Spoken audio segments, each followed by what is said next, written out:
एक गांव में दो संत रहा करते थे। दोनों की भक्ति का तरीका अलग अलग था। एक संत दिन भर तपस्या और मंत्र का जाप करता था।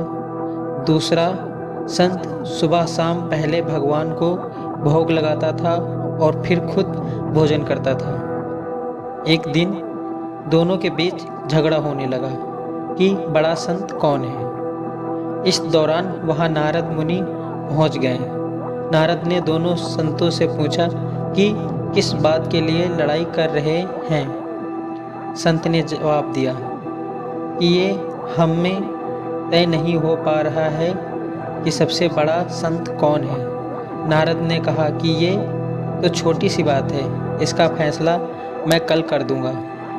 अगले दिन नारद मुनि ने मंदिर में दोनों संतों की जगह के पास हीरे की एक एक अंगूठी रख दी। पहले तप करने वाला संत वहां पहुंचा।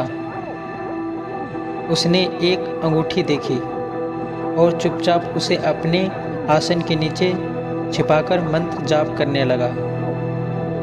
कुछ देर बाद दूसरे संत भगवान को भोग लगाने पहुंचा।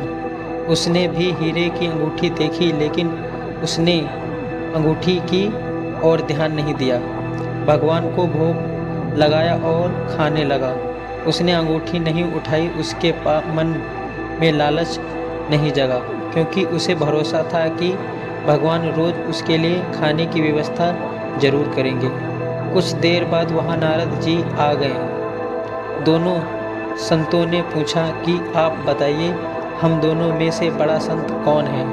नारद ने तपस्या करने वाले संत को खड़ा होने के लिए कहा। जैसे ही वह संत खड़ा हुआ तो उसके आसन के नीचे से छुपी हुई अंगूठी दिख गई।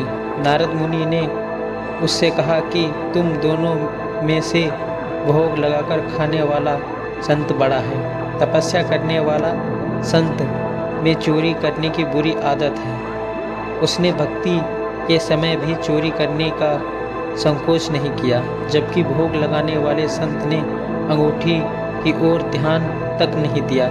इस कारण वही बड़ा संत है।